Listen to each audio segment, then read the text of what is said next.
He's our senior political reporter, Trudy McIntosh.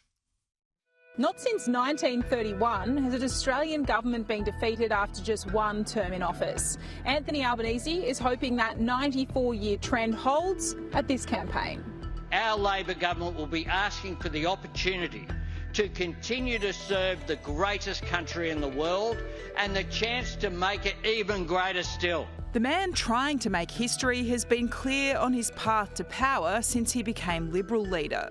Our policies will be squarely aimed at the forgotten Australians in the suburbs across regional Australia. Regional New South Wales is top of that list. Peter Dutton is confident the coalition can flip the South Coast seat of Gilmore, alongside Hunter, Patterson and Robertson. The cost of living crunch makes Labor vulnerable in mortgage belt seats. In Sydney, it's not only defending swing seats like Bennelong and Reid, but there are also worries for Werriwa too, despite its 70 years of Labor representation, including former leader Mark Latham. I want Western Sydney to be a gateway to the rest of the world.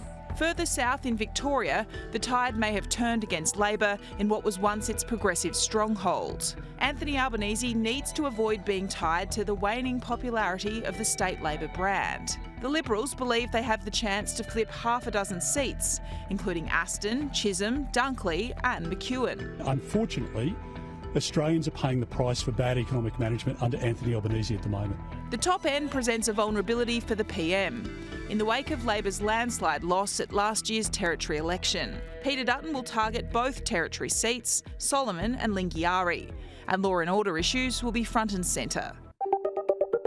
Territorians have a very important choice to make. Labor needs to sandbag seats in the West, the state that delivered Albanese his majority government win. I think I've visited the West now as Prime Minister more in 9 months than the previous Prime Ministers did in 9 years. The McGowan factor helped lift Labor to a high watermark in 2022. It now needs to defend seats like Pearce, Cowan, Tangney, Hasluck, Swan and the new notionally Labor seat of Bullwinkle. I get nothing says WA like someone who was a nurse who worked on an oil rig.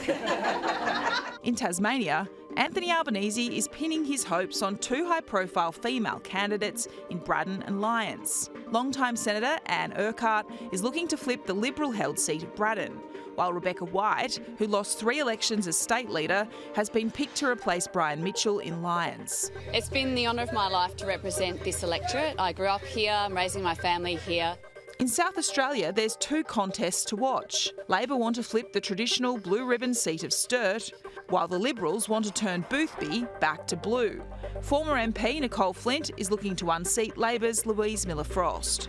It's my duty to win back the seat of Boothby so that we can win federal government. In Queensland, Labor hasn't won a seat north of Brisbane since 2016.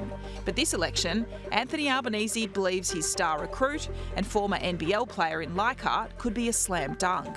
I haven't seen a better candidate in the entire time I've been in politics than Matt Smith here in Leichhardt. In 2022, the Greens claimed victory in 3 inner-city Brisbane seats. 3 years later, the minor party faces a real fight to hold them. Labor wants to unseat Max Chandler-Mather in Griffith, while the LNP is eyeing off Brisbane and Ryan. Their eyes are turned on us. You know, we were sort of dark horses in 2022, but now they know we are a real threat. There hasn't been a hung parliament here in Canberra for more than a decade, but at this election, there's a real chance neither side will win a majority of seats and therefore have to negotiate with the crossbench. The Teals hope they'll be in the box seat.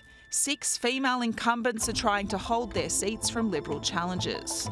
Look, it's been an enormous learning curve, but I also think that the community has seen politics done differently. Kate Cheney in Perth's affluent western suburbs is considered the most vulnerable. The people of Curtin are ready for a change.